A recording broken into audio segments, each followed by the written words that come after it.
Announcement.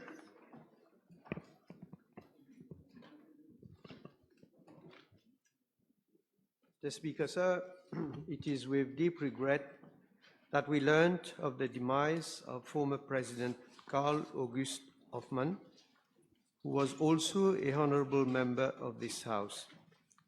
We were also saddened to hear of the loss of 3 former members of Parliament since this Assembly last met in December 2021.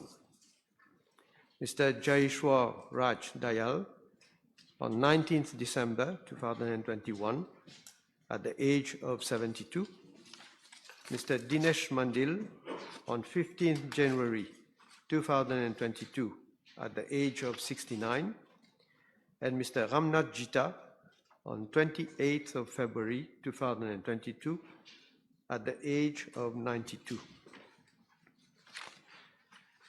Mr. Speaker, sir, it is with profound sadness that I address the House to pay tribute to late Mr. Karl August Hoffmann, GCSK, former President of the Republic and former Member of Parliament, who passed away on 12 March 2022 at the age of 81.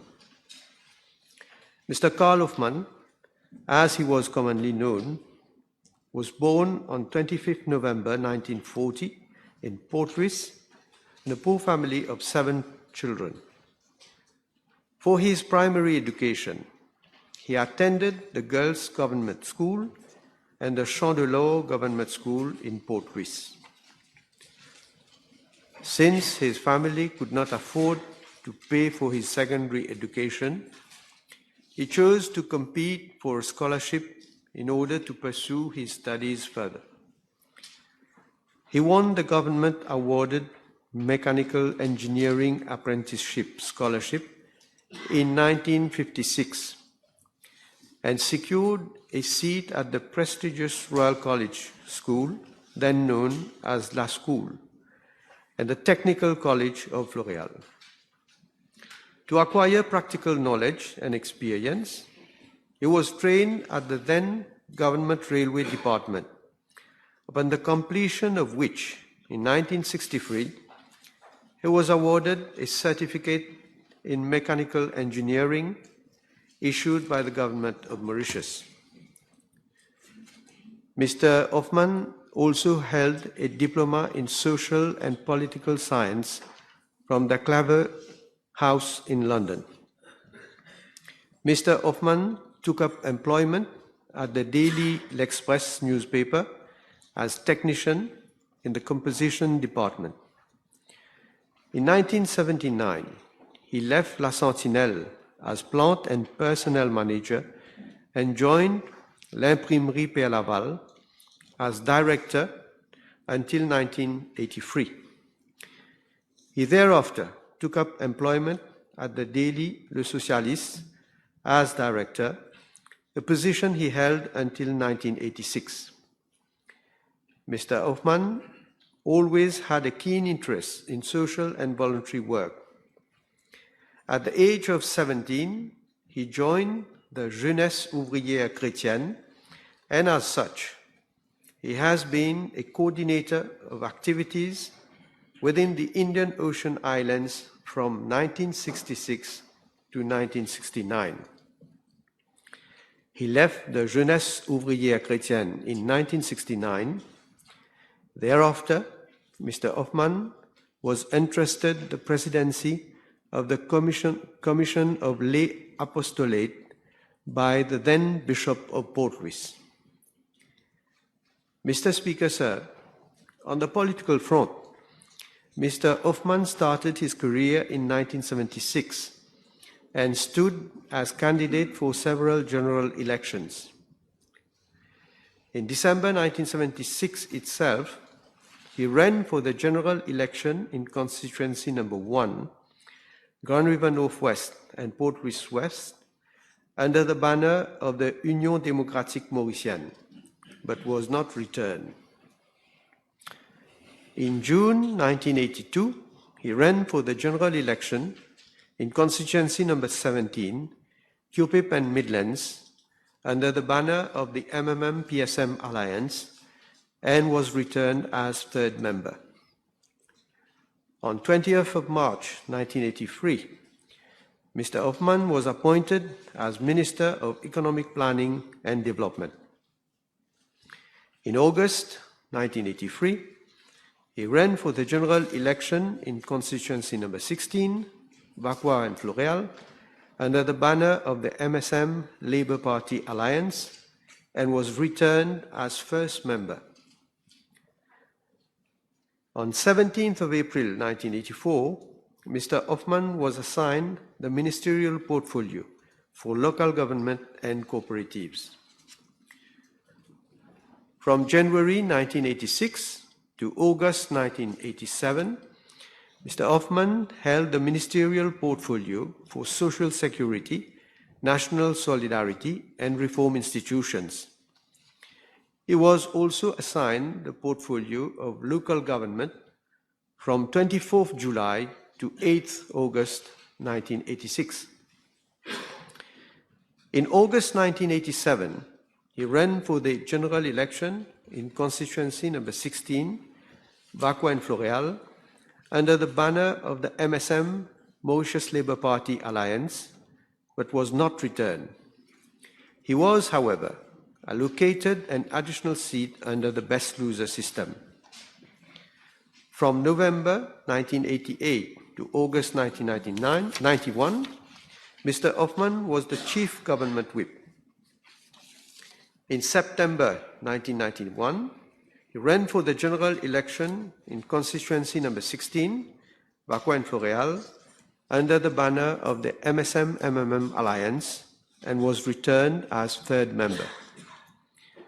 From October 1991 to July 1994, he held the ministerial portfolio for social security and national solidarity. From September 1994 to December 1995, he held the ministerial portfolio for labor and industrial relations.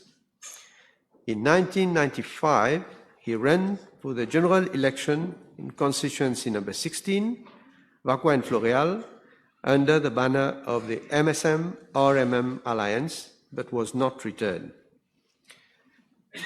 Mr. Speaker, sir, Mr. Hoffman was one of the founding members of the MSM party and has been the Secretary General thereof from 1987 to 1991. Thereafter, in 1996, Mr. Hoffman became President of the MSM party, a position he held until 2002, when he retired from active politics. Mr. Hoffman had been a guide and confidant for me and many other members of the MSM during all the time he served the party from 1983 to 2002. Mr. Speaker, sir, on 25th February 2002, Mr. Hoffman was elected President of the Republic of Mauritius, and he was elevated to the rank of Grand Commander of the Order of the Star and Key of the Indian Ocean on 8th of March 2002. He served the country in this high office until 1st October 2003.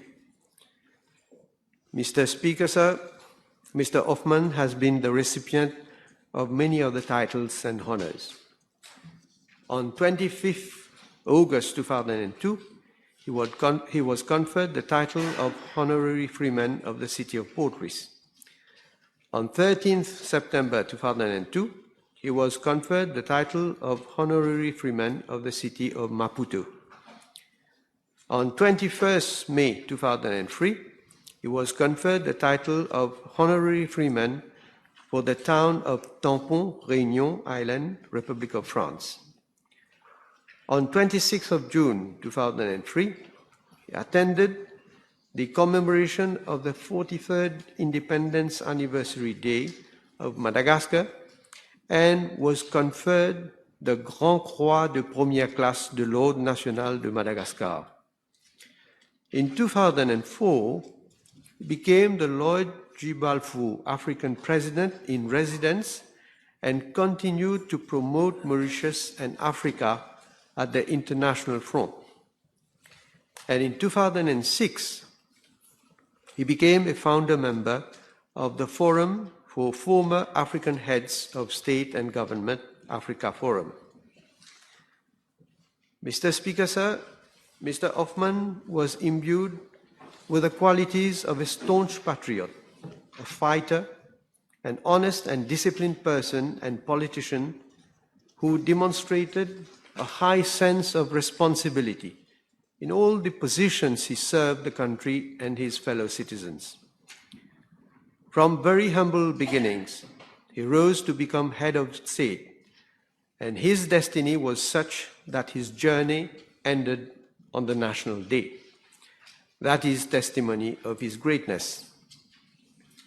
With the demise of Karl Hoffmann, the country has lost a loyal and trustworthy servant, a man who loved his motherland and who contributed in his own way to craft a better future for our country. His achievements and memories will be cherished forever. He will remain a source of inspiration for all those who persevere against all odds and believe in inclusive development and shared prosperity.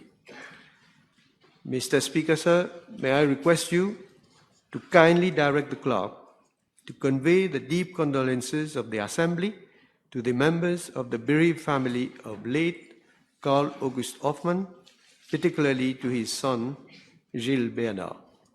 Thank you. Mr. Speaker, sir, I fully associate myself with the tribute made by the Honourable Prime Minister to late Mr. Karl Hoffmann, GCSK, former President of the Republic and former Member of Parliament. And on behalf of the opposition, may I request the clerk to convey our condolences to the bereaved family.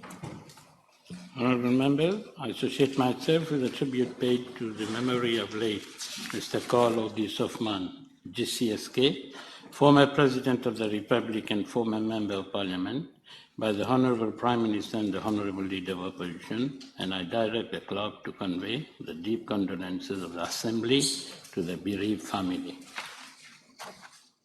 Mr. Speaker, sir, Mr. Jayeshwar Raj Dayal, CSK, PDSM, QPM, was born on 7th of January 1949 in Kaulalian.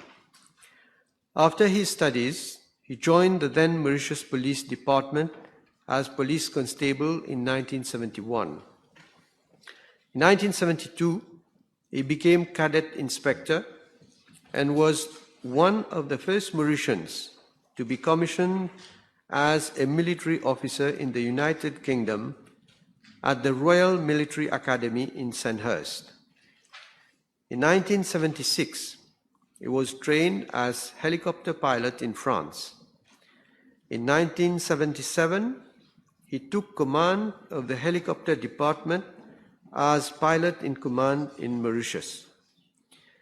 In 1985, Mr. Dayal completed his postgraduate military studies at the Defence Services Staff College of Camberley in the United Kingdom. On 10th July 1986, he assumed office as commanding officer of the Special Mobile Force. In 1991, he was conferred the Queen Police Medal, the highest police distinction in the Commonwealth. Mr. Speaker, sir, Mr. Dayal attended high-level trainings in various institutions such as FBI Washington and New Orleans, KGB Moscow, Scotland Yard UK, Interpol, and military and police institutions in India, Italy, Switzerland, France, United Kingdom, and Singapore. On 31st of August 1994, Mr. Dayal was appointed Commissioner of Police.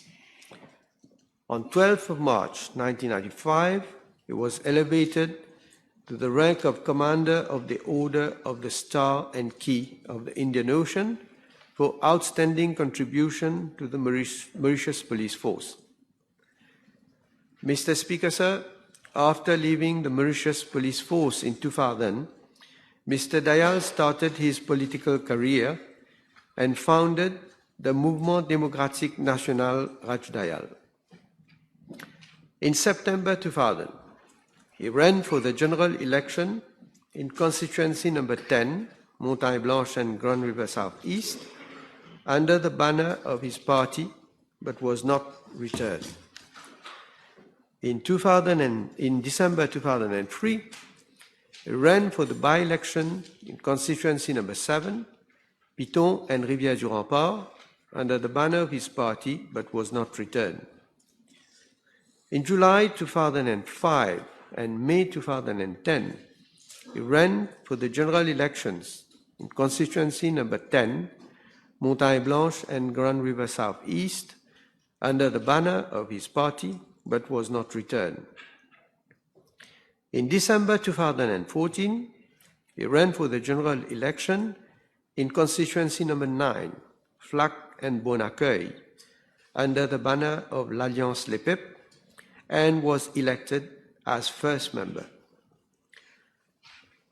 On 15th of December 2014, he was appointed Minister of Environment, Sustainable Development, and Disaster and Beach Management, a post which he held until 23rd of March 2016. Mr. Speaker, sir, may I request you to kindly direct the Clerk of the National Assembly to convey the deep condolences of the Assembly to the members of the bereaved family of Jaishwar Raj Dayal. Thank you. Mr. Speaker, I again fully associate myself with the tribute made by the Honourable Prime Minister to late Mr. Raj Dayal, former Member of Parliament, former Commissioner of Police, and also, therefore, on behalf of the whole opposition, request the Clerk to convey our condolences to the bereaved family. Honourable members, I associate myself with the tribute paid to the memory of late Jaishwar Raj Dayal, CSK, PQSM, QPM, former Member of Parliament, by the Honourable Prime Minister and Honourable Leader of Opposition, and I direct the Clerk to convey the deep condolences of the Assembly to the bereaved family. Mr. Speaker, sir, Mr. Dinesh Mandil was born on 29th October 1952 in Port Louis. In 1969, Mr. Mandil joined the office of his father, Mr. Hari Mandil, a notary public, as a notary's clerk. In 1977, he contested the municipal council elections as an MMM candidate and was elected municipal councillor for Port Louis. Mr. Mandil successfully contested the municipal council elections for Port Louis in 1982, 1985, 1988, and 1991. From 23rd December 1986 to 30th October 1988, he served the capital as Deputy Lord Mayor and became Lord Mayor on 28th November 1989, a position which he held until 22nd November 1990. In August 1983, Mr. Mandil ran for the general elections in constituency number 4, Port-Louis North and Montaillon under the banner of the MMM and was elected as third member. In August 1987, he stood as candidate in the general election in constituency number 4, Port-Louis North and Montaillon, under the banner of l'Union MMM MTD FTS, but was not returned. From 1991 to 1995, Mr. Mandil held the post of Vice Chairperson of the National Remuneration Board. In 2000, he was appointed advisor to the Minister of Environment, a position he held till 2005. Mr. Mandil is also remembered for his contribution in the social and cultural fields. Mr. Speaker, sir, may I request you to kindly direct the clerk of the National Assembly to convey the deep condolences of the Assembly to the members of the bereaved family of late Dinesh Mandil. I associate myself with the tribute made by the Honourable Prime Minister to late Mr. Dinesh Mandil, former Member of Parliament, and on behalf of the opposition, I again request the clerk to convey our condolences to the bereaved family. Honourable members, I associate myself with the tribute paid to the memory of late Mr. Dinesh Mandil, former Member of Parliament, by the Honourable Prime Minister and the Honourable Leader of Opposition, and I direct the clerk to convey the deep condolences of the Assembly to the bereaved family. Mr. Speaker, sir, Mr. Ramnath Jita, G-O-S-K, was born on 13th June 1930 in Rishmar. In 1951, he started his teaching career at the Bujwari College. Having personally experienced difficulties to access education, since most secondary schools were located in towns in those days, Mr. Jita was determined to provide educational opportunities to the youths of the FLAC region. In 1956, he founded the Eastern College, later renamed as the Professor Basdeo Bisundayal College in Central FLAC. Mr. Speaker, sir, Mr. Jita had a keen interest in social work and politics. In 1958, he joined the Independent Forward Bloc, and in 1963, ran for the general elections in constituency number 19, Grand River South East, but was not elected. From 1964 to 1967, he served the Village Council of Central FLAC as president. He has also played a significant role in the agricultural sector. In the 1960s, Mr. Jita campaigned for the rights of the small planters, which led to the creation of the Mauritius Small Planters Association. In 1963, he became president of the association, a post he held till 1976.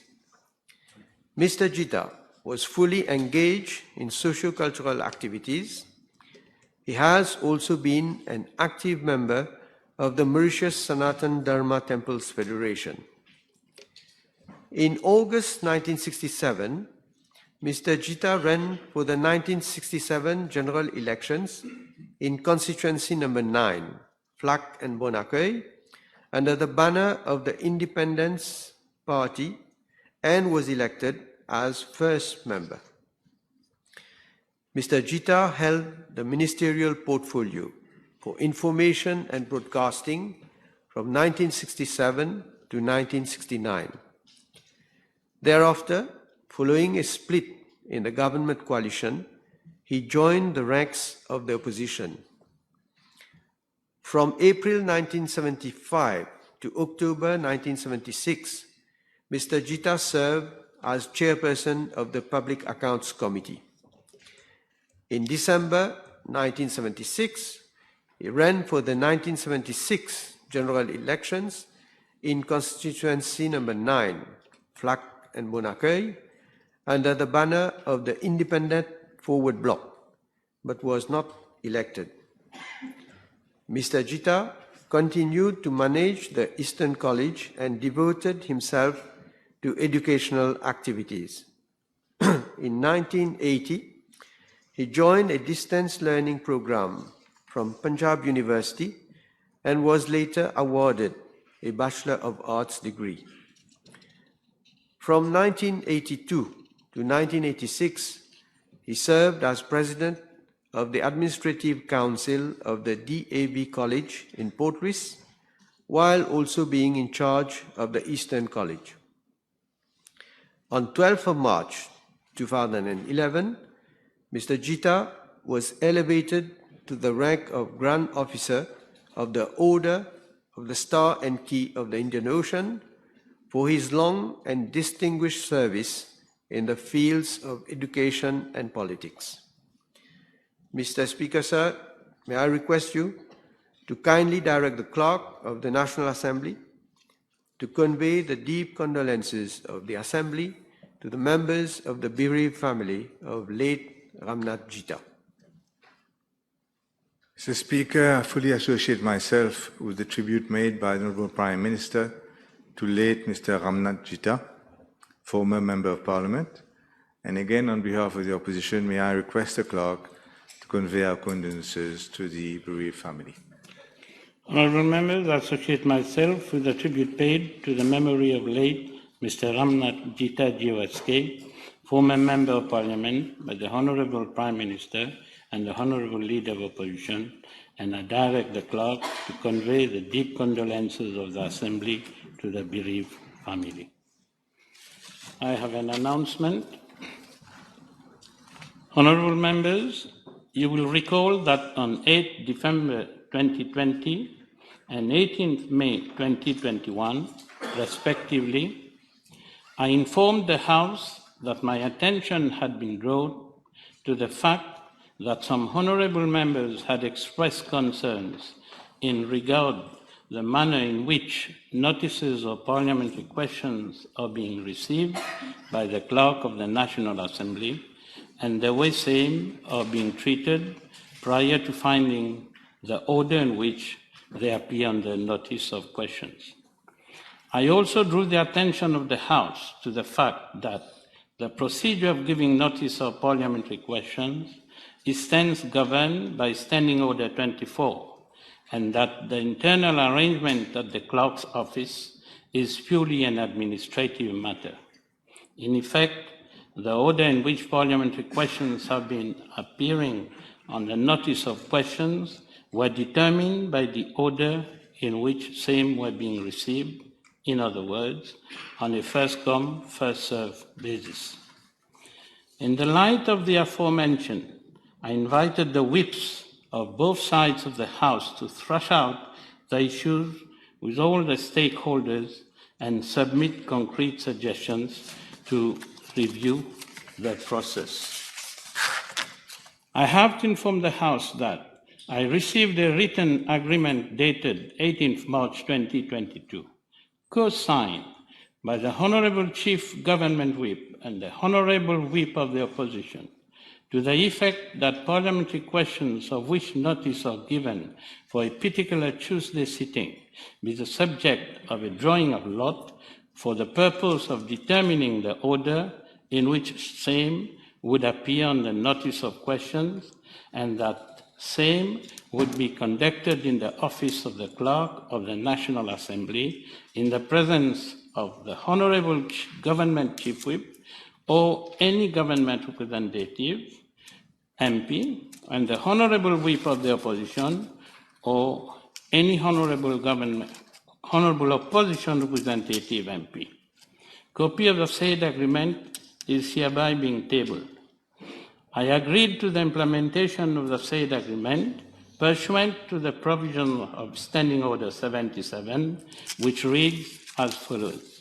The Speaker shall have power to regulate the conduct of business in the Assembly in all matters not provided for in these orders. And the notice of questions for today's sitting contained parliamentary questions set in the order determined by the drawing of lot conducted on Wednesday last. Moreover, should honourable members have further queries on the matter, they are kindly invited to see me privately in my office. I thank you for your attention. Papers have been laid. Questions? Leader of the Opposition. Mr. Speaker, sir, my question is addressed to the Honourable Attorney General, Minister of Agro-Industry and Food Security. Whether, in regard to the project for the refurbishment and upgrading of the Splash and Fun Leisure Park at a cost of over 380 million rupees, as at to date, he will, A, for the benefit of the House, obtain from the Sugar Investment Trust information from Sugar Investment Trust Leisure information as to 1, the expected completion date thereof, indicating the quantum of the funds required for completion. 2, if any market research was effected prior to the start of the project, and if so, by whom. And B, state if he will obtain and table a copy of the report of the internal auditor following the Board of Directors meeting of 2nd June 2021, and C, state whether any matter has been referred to the police for inquiry. Yes, Mr. Speaker, sir. The Sugar Investment Trust is established under Section 3 of the Sugar Industry Efficiency Act. The trust is a body corporate, and for the purposes of the Companies Act, the SIT is considered as a company.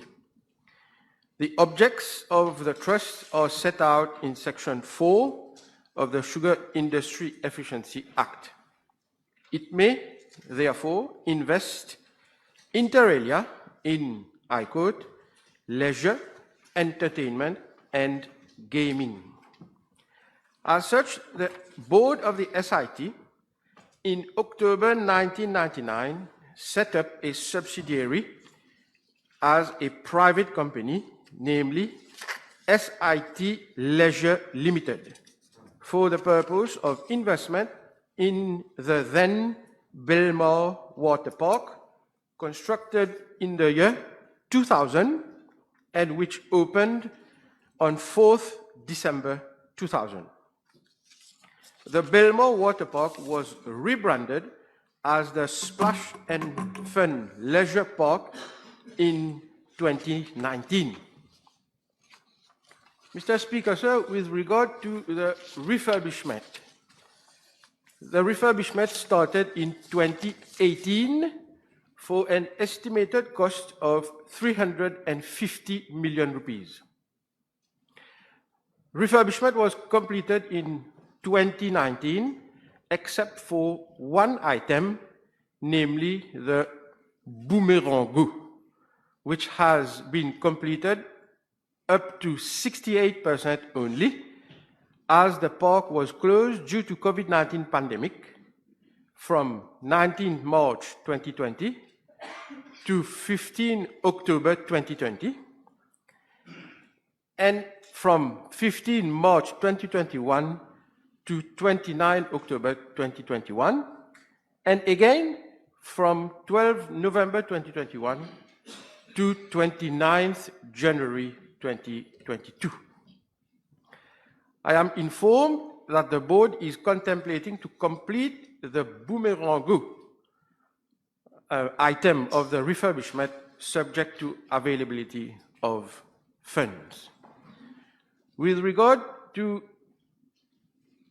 the market research, Mr. Speaker, sir, I am informed that a business review was undertaken by firm PwC in 2016 for the SIT and its subsidiaries. I am further informed that for the water park project specifically, a business review was carried out by firm KPMG.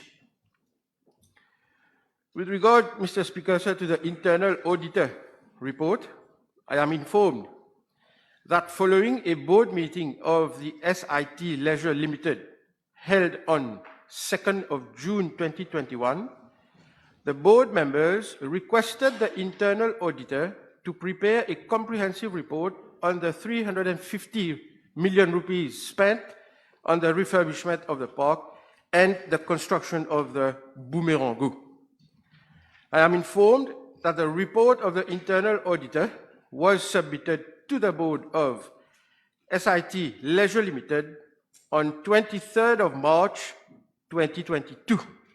This report is still being examined by the board. I am further informed, Mr. Speaker, sir, that there is not only one internal auditor's report, but other connected internal auditor report on the refurbishment. All these reports are also being examined by the board. I wish to reiterate, Mr. Speaker, sir, that SIT Leisure Limited is a private company, as I have explained earlier. Mr. Speaker, sir, with regard to the question of whether to table the internal auditor report, I beg your pardon, Mr. Speaker, sir, with regard to the police inquiry, I am informed by the Commissioner of Police that as at date, no case has been reported to the police for inquiry in connection with the refurbishment and upgrading of the leisure park. Lastly, Mr. Speaker, with regard to whether the report of the internal auditor should be tabled in the House, I wish to inform the House that the report has not yet been officially submitted to my ministry. I am also informed that the Independent Commission Against Corruption is investigating in this case, and therefore, by virtue of Section 81 of the Prevention of Corruption Act, the said investigation and all information surrounding it is confidential. May I ask the Honourable Minister, I thank him for his concise reply. May I ask the Honourable Minister concerning the famous Boomerang, which has been completed about two-thirds for a total cost of 76 million rupees, I'm sure he well knows. Needs maybe 35, 50 million rupees more to complete.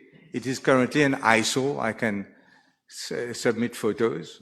Is the Minister honestly telling the House that he is not sure whether the 76 million rupees are a project costing 70 million to date is going to be completed, or otherwise the money is just going to be thrown down the drain? Because he said that it is subject to available funds. The situation, Mr. Speaker, sir, of the SIT Leisure Limited, as I said, is a private company which is governed by its board of directors.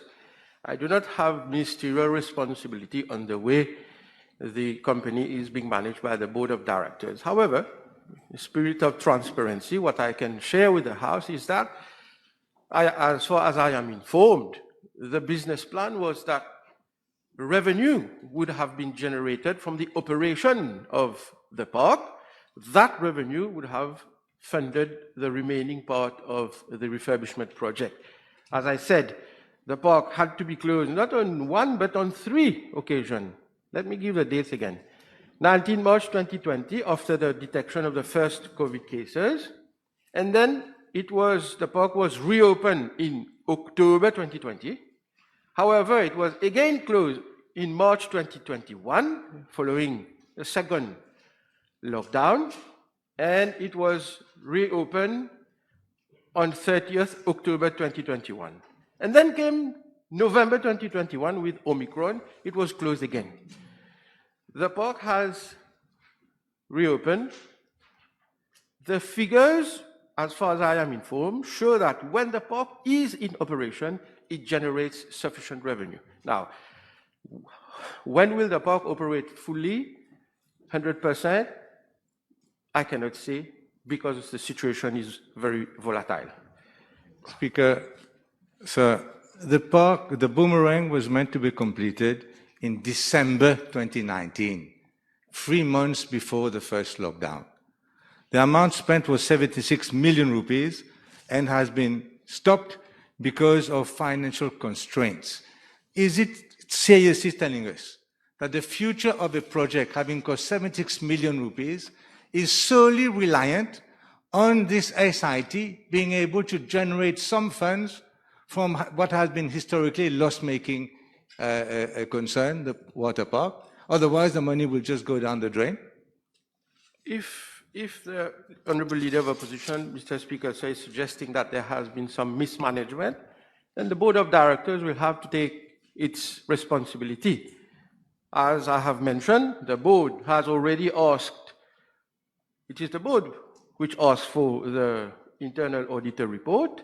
They are still examining, not one, but I'm informed there are other internal auditor reports as well.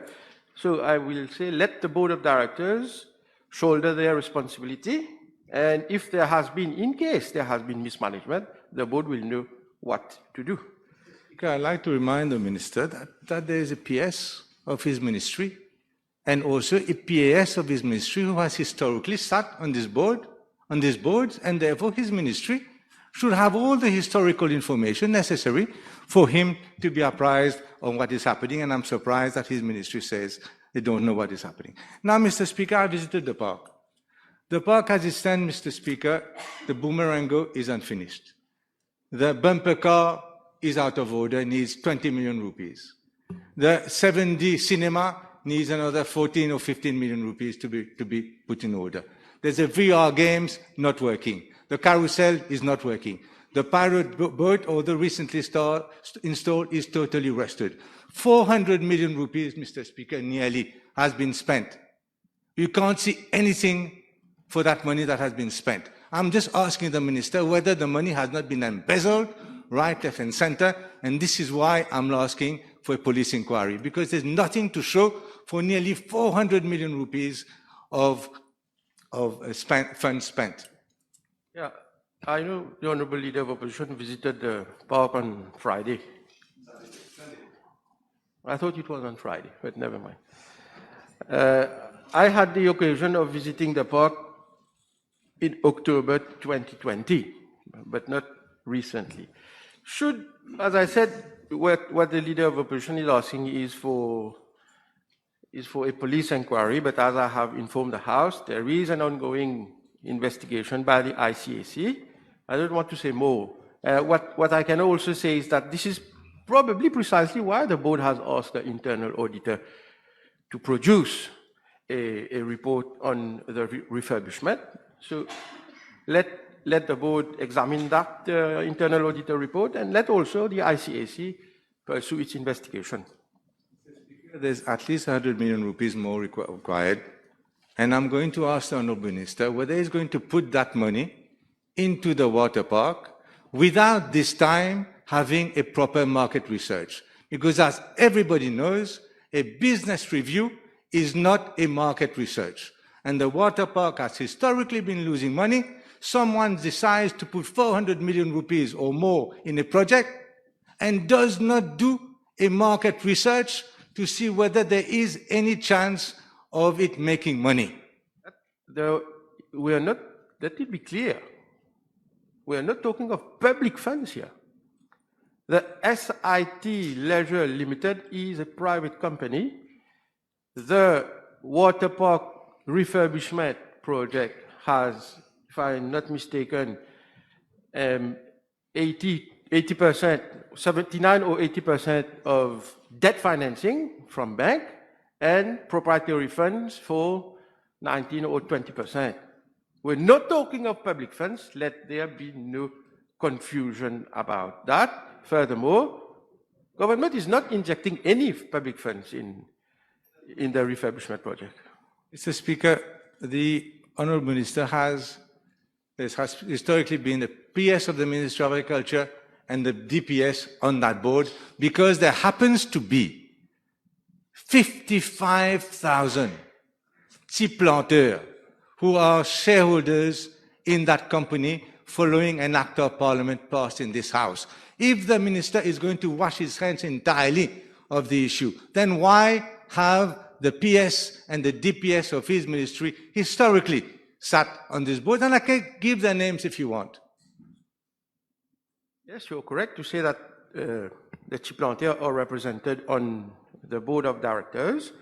This is clearly spelled out in the Sugar Industry Efficiency Act in Section 5, which lists down the composition of the board of directors. And in fact, when you look at Section 5 of the Sugar Industry Efficiency Act, the board of the SIT consists of 9 directors, Mr. Speaker, sir, out of whom only 3 are appointed by the minister. The majority of directors, that is 6, are appointed by the Assembly of Delegates, that is, those who are elected by the parlementaires and who are delegated, and they are from various sectors.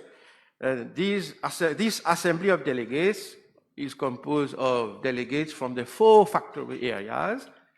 6 representatives from each of the 4 makes 24 Assembly of Delegates. It is wrong to believe that government has a majority on the board of the SIT. It has never been the case. The majority of 6 over 9 directors composed of the representative of the delegates who are elected. That should be very clear in the minds of one and all. Mr. Speaker, it is also clear that de facto, with the PS and the DPS of the ministry on that board, it is the ministry and the ministers from then on, from the past, who have controlled that board. I'm going to ask the Honourable Minister. I'm surprised that he says that he has not read a copy of the internal audit report. Will he inform himself? In fact, Mr. Speaker, will he check and see whether this internal audit report doesn't say that suppliers to SIT have been paid millions of rupees, in fact 22.7 million rupees, without any tender? Will he be surprised to say that amounts, large amounts, millions, have been paid to local contractors without board approval?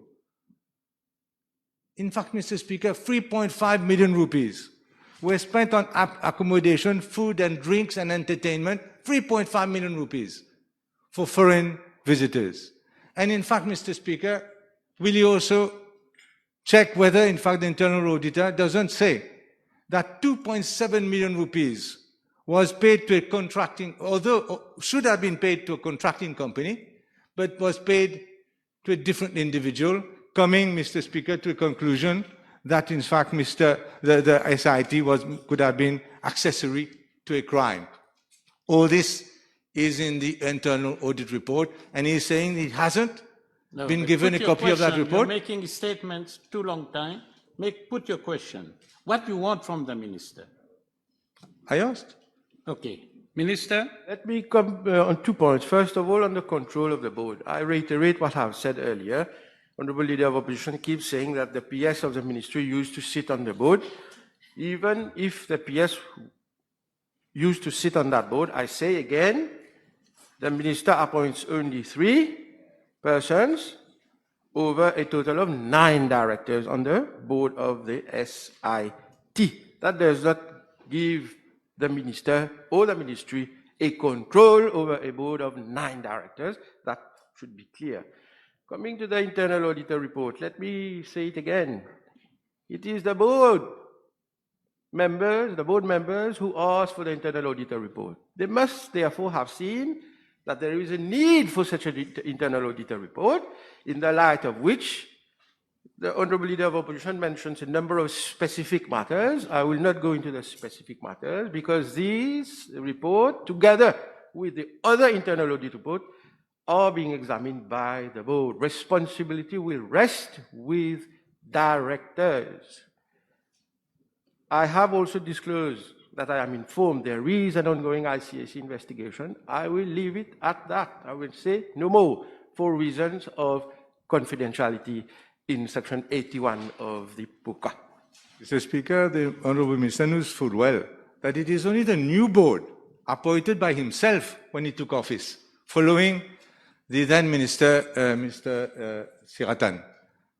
When he took office, it is then that the new board, seeing what has happened and the obvious embezzlement that has happened, asked the internal auditor to do the work. It is the new board, Mr. Speaker, not the old board. And therefore, Mr. Speaker, I'm going to again ask the Honourable Minister to take cognizance of this internal audit report if he says he hasn't done so, because he has the responsibility of 55,000 long-suffering petits planteurs, artisans, pensioners. He has those people on his shoulder. We respect his decision to ask the internal auditor, because this is his decision, to ask the Minister, internal auditor to do the give your work. reply. But he has to go further and look at the report and tell us what is going to be done following this report. Mr. Speaker, sir, I think I can only reiterate what I have said earlier. The work is being done. The report is here.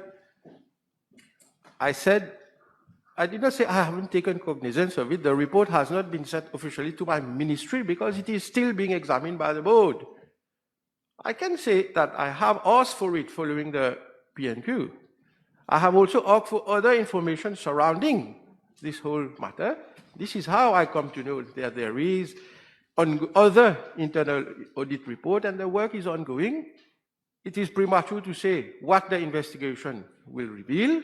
I will say again, for reasons of confidentiality, I will say no more. This project was done against all the established procedures in government, without tender, without architect, without supervising engineer, with nothing, all done au petit bonheur. Would he explain, Mr. Speaker, how come the then chairman of this company, SIT,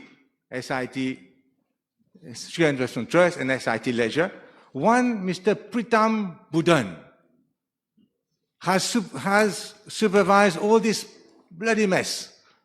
And he has been promoted, Mr. Speaker, to now becoming chairman of Landscope Limited, which has 3 times more assets to deplete than Sugar Investment Trust. How can this gentleman now, as we speak, be sitting as chairman of Landscope? Speaker, sir, I take objection to the fact that Honorable Leader of Opposition now starts to mention somebody's name here who is not in the House, who has been... It is established parliamentary practice that we do not reveal the names of persons, and for especially those who are not here to defend themselves. This is a cardinal rule of parliamentary practice. We should stick to this established practice. As I said again, if there has been mismanagement, the board will take its responsibility. And it is once again, we should not create the confusion in the mind of people that SIT is a department of government. SIT is not a department of government or a ministry for that matter. When the Honorable Leader of Opposition says the established procedures of government have not been followed, SIT is not a department of government. You should not create this confusion in the minds of people. The minister has to take, government has to take responsibility. They had a permanent secretary. I'm not giving the name of the poor lady. They have also another permanent secretary who replaced her, and a DPS sitting for all this time on these boards.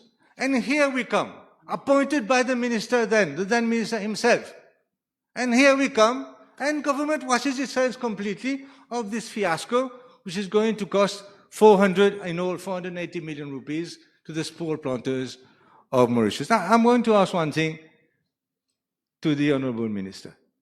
The SIT Leisure, now it owes 600 million rupees. 600 million rupees of petit planteur money, artisan money, pensioners' money. Your question... It owes that... Well, ask... No, you're making a long statement. Well, I'm going to ask a question in a moment. Directly. I'm going to ask as directly as I can. Now, Mr. Speaker, I want to ask the Honourable Minister, what does he propose to do? Is government going to refund this 600 million rupees that has been thrown down the drain by SIT? And it is all money belonging to poor people of this country. It is premature to say that money has been thrown down the drain, Mr. Speaker, sir.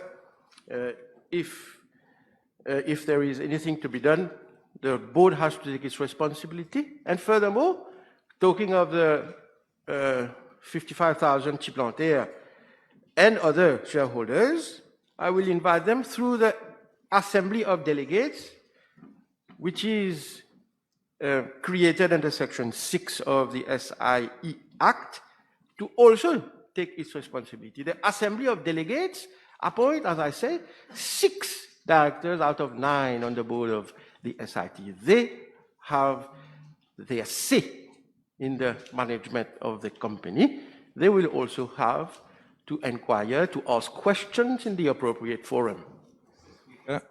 All through its history, the SIT, Sugar Industry Trust, created by government in this House, has had problems.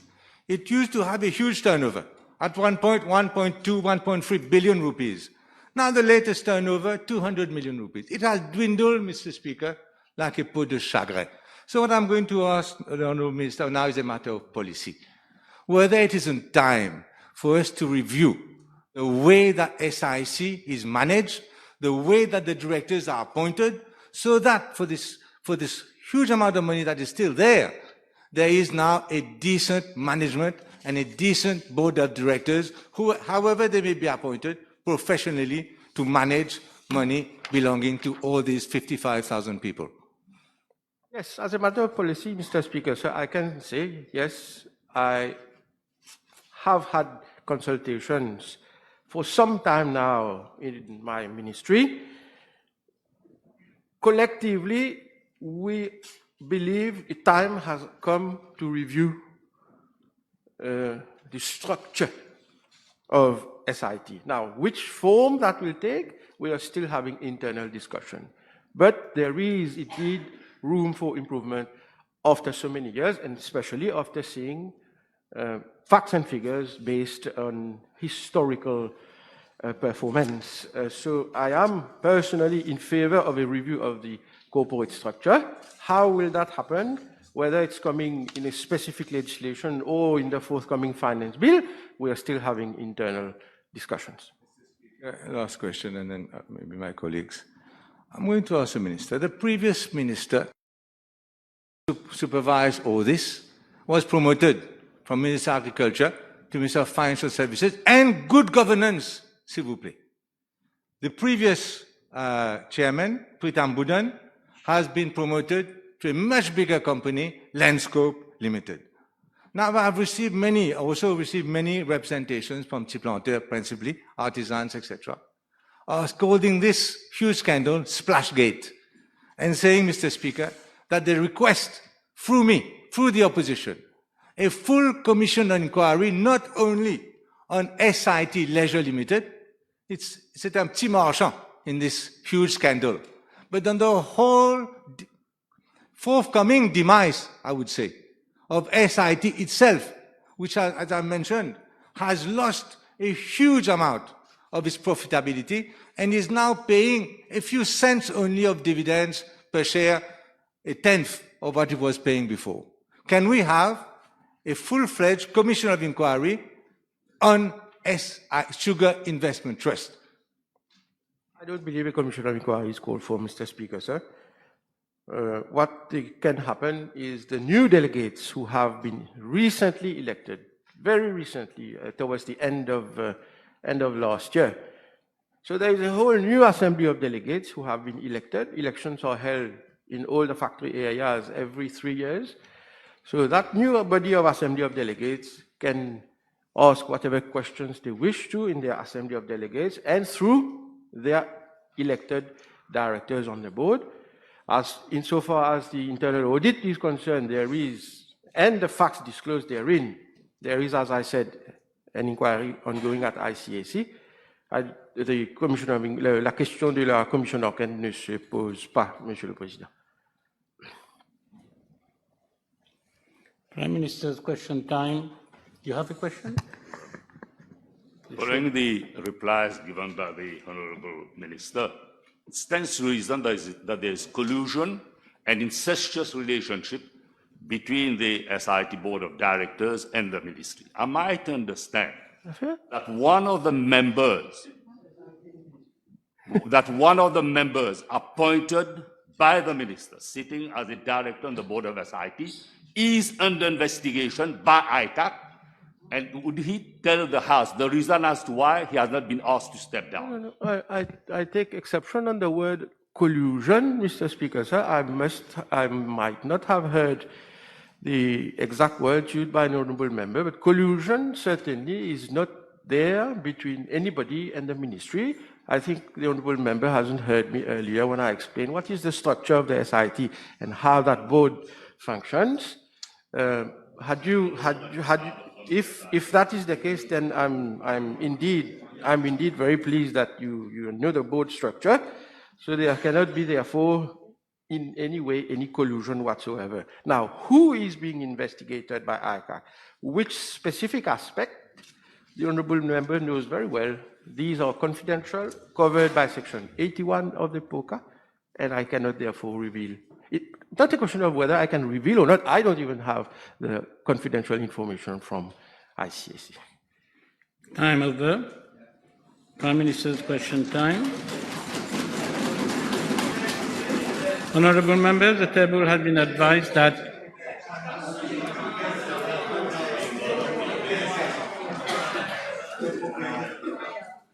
I appreciate the good mood on the first day.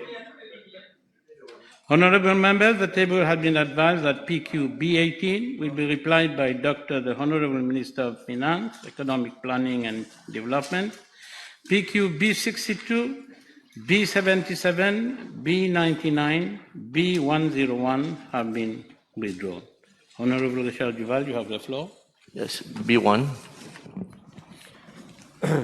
Mr. Speaker, sir, the House will be aware that on 25th of February 2019, pursuant to a request from the United Nations General Assembly, the International Court of Justice gave an advisory opinion on the legal consequences of the separation of the Chagos Archipelago from Mauritius in 1965, in which it made clear that the Chagos Archipelago is and has always been an integral part of the territory of Mauritius. The United Nations General Assembly adopted on 22nd of May 2019 Resolution 73/295, which affirmed, in accordance with the advisory opinion of the International Court of Justice, that the Chagos Archipelago forms an integral part of the territory of Mauritius.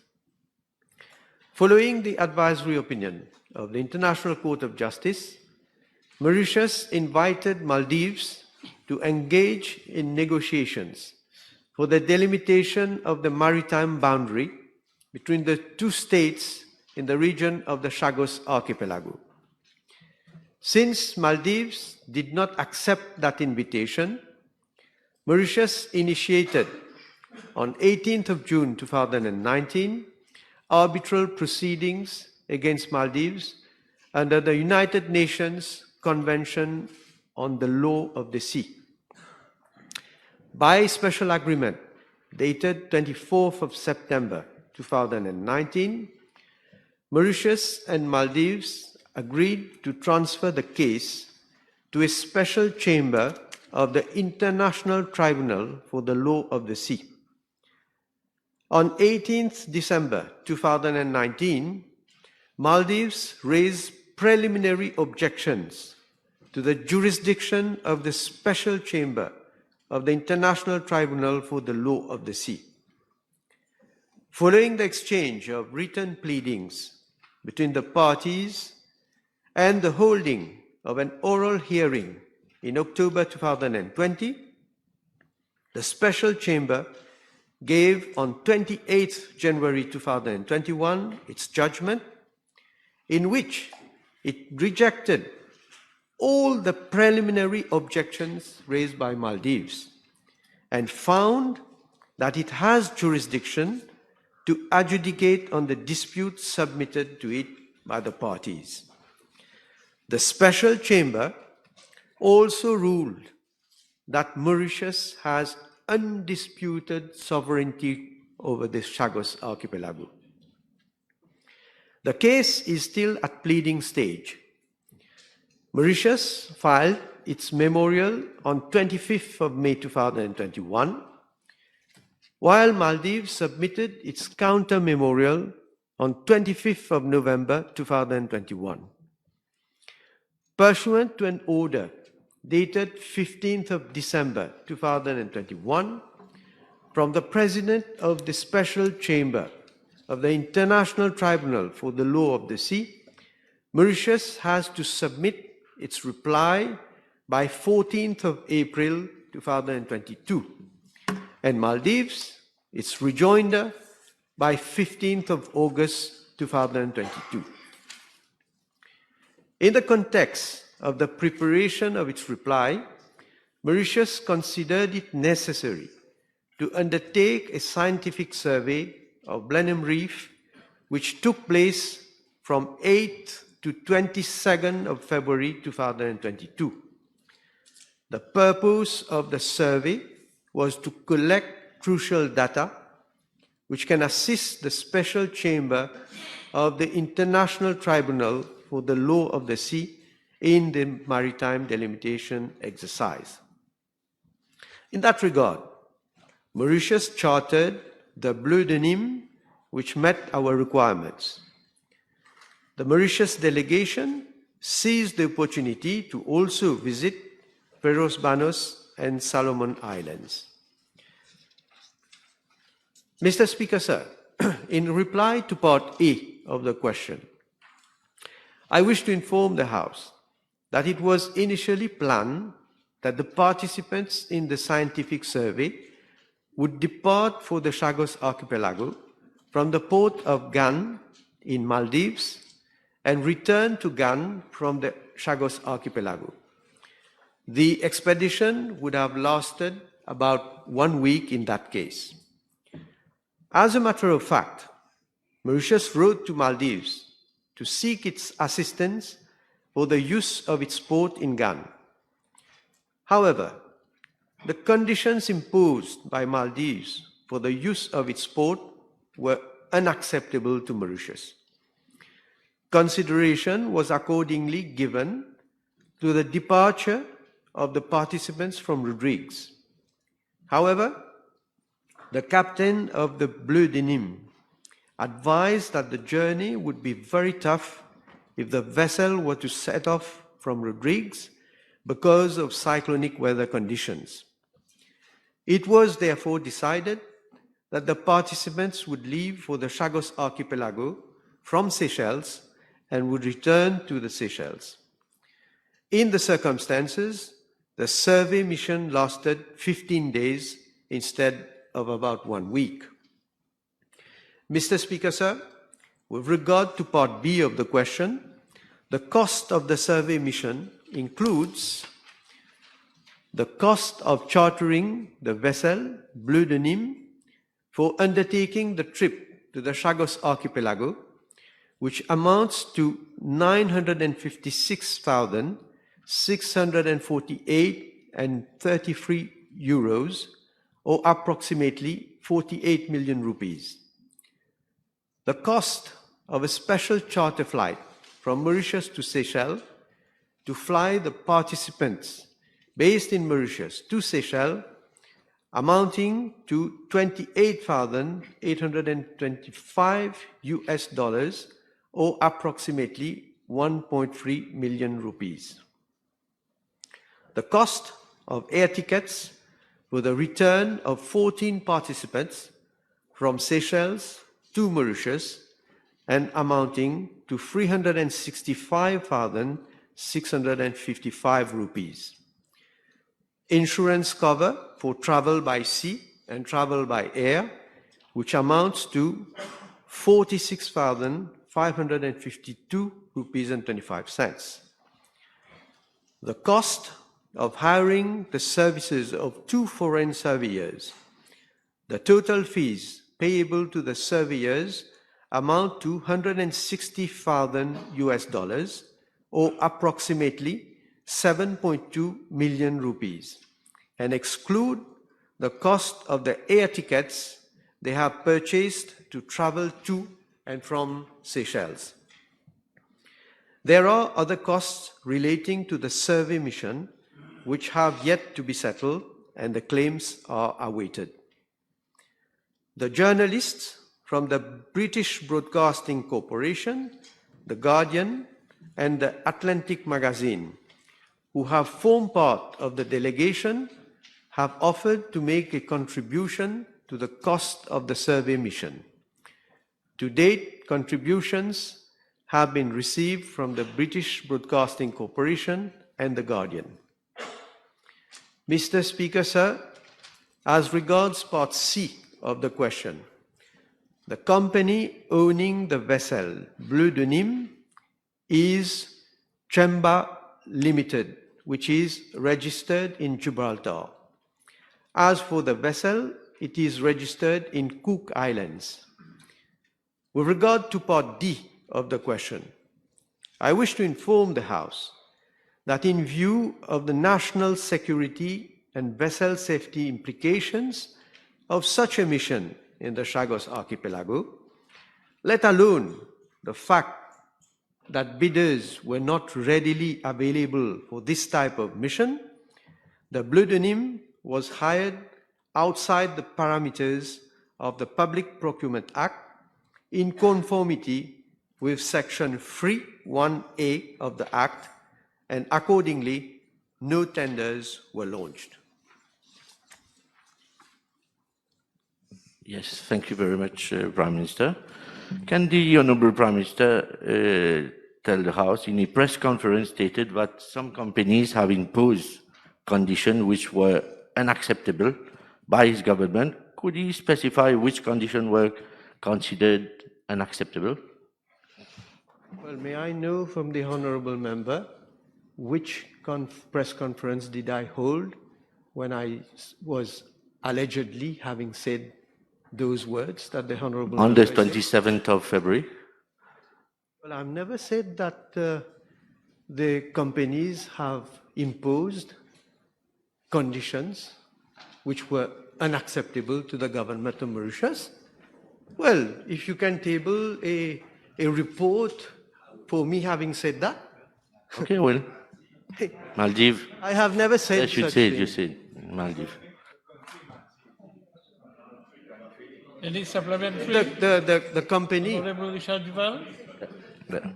Well, if you rephrase the question, of course I will answer. Since you, never mind, since you were well aware in advance of the schedule of the date of the mission, then was it not of a paramount importance for you to be part of this mission, and most importantly, mark your presence as Prime Minister of Mauritius on the Chagos Archipelagos to hoist the Mauritian flag as an historical moment for our country? Well, this, yes, this I said in a press conference that I had always wanted to form part of a trip that would go to the Chagos Archipelago.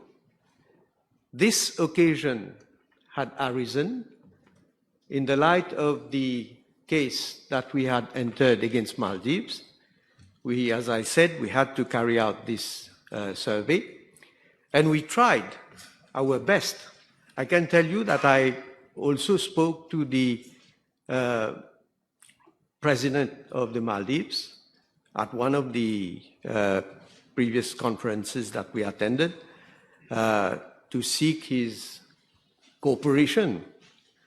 But it is unfortunate that when we wrote to the Maldives to request that we could depart from one of their ports, because that would be the quickest, the cheapest way of going to the Chagos. And I was, of course, very keen to form part of that expedition, because it would have taken only about 7 days at the most. But unfortunately, I must say Maldives have been very uncooperative. And maybe if you are referring to what conditions they have imposed, they were willing to allow only people who are directly connected with the scientific and technical survey that would be conducted. Now, this is unacceptable. Can you imagine, Mr. Speaker, sir, excluding, first of all, our lawyers? They are the very person who are going to appear for us before a tribunal, who are going to plead and submit in our case. And they were being excluded initially. So, anyway, unfortunately, when we decided, we explore, in fact, the possibility of leaving from our territory itself, that is Rodrigues. But at that time, unfortunately, the weather conditions were such. In fact, we had two cyclones, one after the other, and the weather conditions did not permit because we stood guided by the advice of the captain of the ship, and it would have taken, anyway, even from Rodrigues, it would have taken 15 days to go there. So I would say the other option was to leave from Seychelles. And I must say that I spoke personally to His Excellency, President Wabel Ramkelawan, and he immediately told me that he would do everything that he could to facilitate our expedition from the Seychelles. Well, again, it took about 15 days to go there, and it would have been very difficult for me to leave the country and to be away for 15 days. So I hope maybe next time when we organize such another trip to the Chagos, I hope it will take, first of all, it will take less time, and I will be able to form part of that trip. Monsieur le Premier ministre, vous parlez de la tentative des Maldives d'exclure les avocats mauriciens. Est-ce que le Premier ministre peut éclairer la Chambre? Comment est-ce que la presse mauricienne, la presse indépendante mauricienne dans son ensemble, n'ont pas été invités à participer dans cette délégation, alors que d'autres presses étrangères, quels sont les critères qui ont été établis par votre gouvernement pour que la presse mauricienne soit exclue de cette délégation? J'ai déjà répondu à cette question en dehors de la Chambre. C'est un plaisir pour moi de répondre dans la Chambre maintenant. J'ai dit que le nombre de places qui étaient disponibles sur le bateau, si je ne me trompe pas, c'était, je crois, environ 28 personnes. Et on n'avait que quelques places seulement pour les journalistes. Et on a privilégié... What is it? You want to intervene? You want to... You don't have the right. What is Please. gesticulation? You don't have the right. You don't have the floor. You don't have the floor. Mr. Speaker, sir, I have listened without interruption to questions. I don't want to be interrupted when I am answering. Okay? So I was saying, Monsieur le Président, je disais qu'il n'y avait que quelques places seulement pour les journalistes. Et on a privilégié, je l'ai dit, on a privilégié les journalistes tels que la BBC, le Guardian, Atlantic, parce qu'on voulait avoir un international exposure. On voulait que le monde puisse savoir exactement qu'est-ce qui s'est passé concernant les Chagossiens et comment l'Angleterre a illégalement démembré l'archipel des Chagos de notre territoire avant de nous donner l'indépendance. Donc, je suis satisfait que cet objectif a été atteint. Et cet objectif, Monsieur le Président, je pense que cet objectif n'aurait pas été atteint aussi bien si on n'avait que la presse locale. Ceci dit, j'avais dit à la conférence de presse que j'espère que dans une prochaine occasion, quand on pourra organiser un autre voyage au Chagos, évidemment, on va essayer de voir si on peut inviter les journalistes locaux. Thank you, Mr. Speaker, sir. I'd like to request the Prime Minister to give information with regard to the scientific survey mission which was carried out. Was the survey mission, did they notify the UK government? And were there some interruptions during the survey, as some members of the British Parliament termed this mission as a political stunt? Thank you. Well, whether we did notify the UK, I must say, I must have the dates so that we can, I can communicate the, there it is. So on the 1st of December 2021, my colleague, the Minister for Foreign Affairs, Regional Integration and International Trade, had addressed a note verbal to the UK Foreign, Commonwealth and Development Office to inform the United Kingdom, as a matter of courtesy, of the intention of Mauritius to carry out in February 2022 a scientific survey of the Blenheim Reef, Solomon Islands Atoll and appurtenant waters. Of course, in the context of the maritime delimitation case which we had brought against the Maldives. Now, Mauritius also had sought the assurance of the United Kingdom that it would not impede the survey.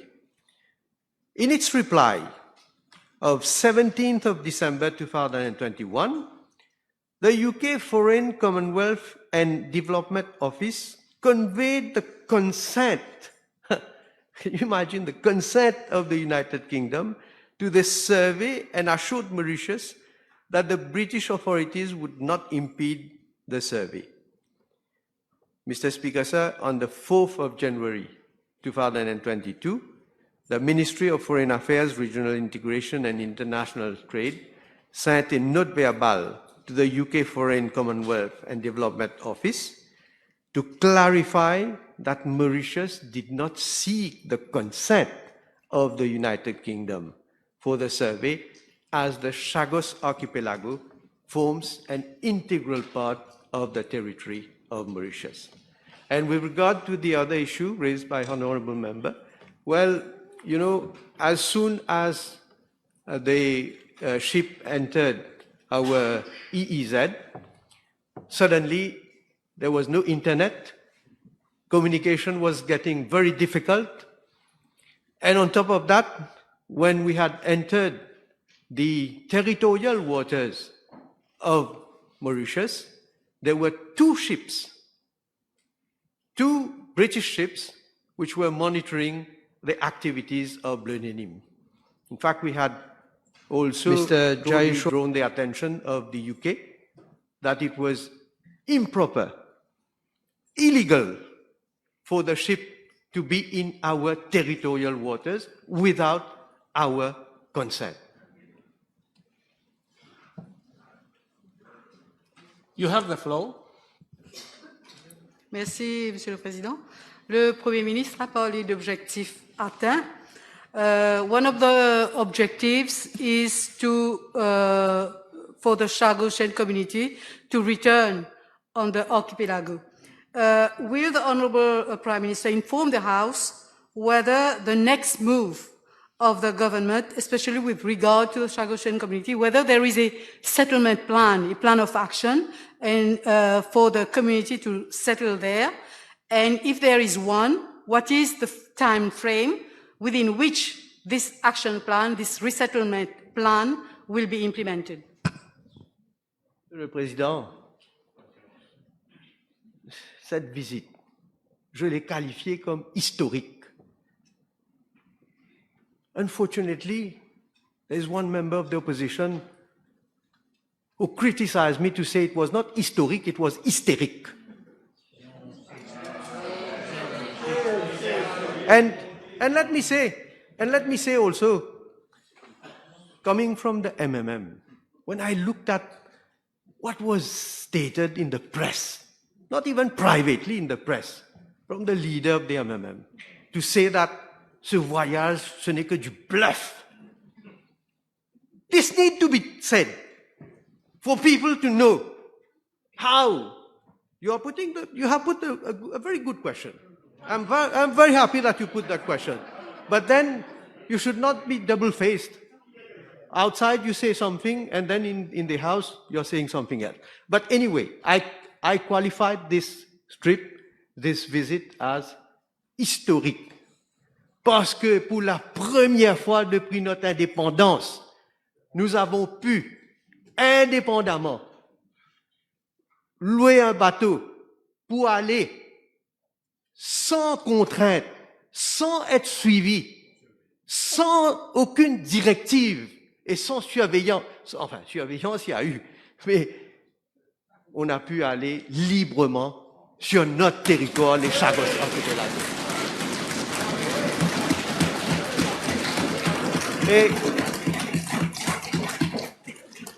Et je suis encore plus fier, Monsieur le Président, que même si moi, comme Premier ministre, j'ai pas pu faire partie de ce voyage, les Chagossiens, ceux qui sont nés là-bas, ont pu aller sur l'île où leurs ancêtres ont été enterrés. And I don't want to say, you know, for me, this is very emotional. This is very emotional for me. Because the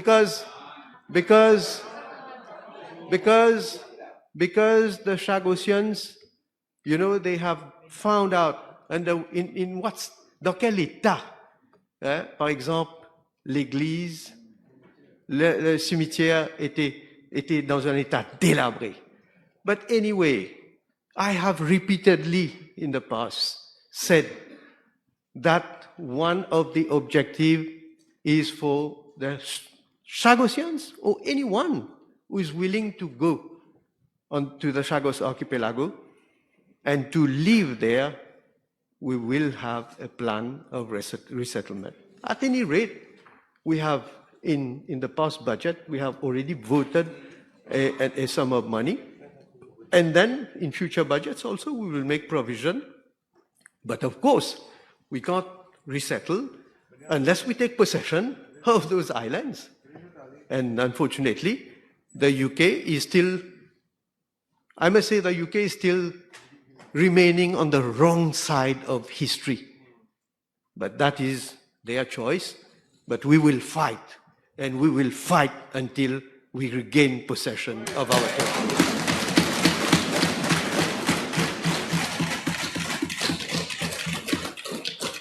I can see too many supplementary questions flowing. I will give Honorable Osman Mohamed 1, Honorable Tu 1, and last supplementary would be Honorable Richard Duval. Yes, thank you. In the same vein of objectif atteint de la mission, for Blenheim Reef to be considered as baseline, it has to be the outermost point of the archipelago and also considered as an island. Can I ask the Honourable Prime Minister whether the survey team has been able to ascertain this very important point for us to be able to finally, because this was a long-time fear, to use this for our claim going forward from now onwards? Well, if you had listened to my answer carefully, you would have understood that the case is still at the pleading stage. It is not yet even fixed for merit to hear the submission of counsels from both sides. So I'm sure you will appreciate that I will not be able to publicly provide information with regard to a submission that we will make in the future before the tribunal. So the report is, of course, there are a number of data that have been collected, at the end of which a report will be drawn, and obviously our councils will be able to make the relevant submission and use all the surveys that have been conducted in support of our case. So it would be improper and it would not be also intelligent on our side to already provide those they are very sensitive information. Because of time constraint, I will allow one last question from Honorable Richard Duval. Mr. Speaker, sir, can the Honorable Prime Minister inform us the approximate date when scientific survey report will be available and will be made public? Well, Approximate. The honourable member will also appreciate that that report will depend on our surveyors and on the data that have been collected that are still, I don't want to say more because, again, I don't want to cause any prejudice to our case.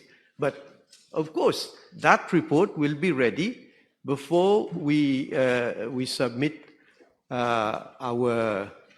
there is a submission to be made on I think on the 14th of April, and that report most probably will be ready for them then for Maldives to consider and to make a rejoinder. Time over. But before time over, the table has been advised that PQ B6, B7 have been withdrawn. And I suspend the sitting for 1 hour exceptionally.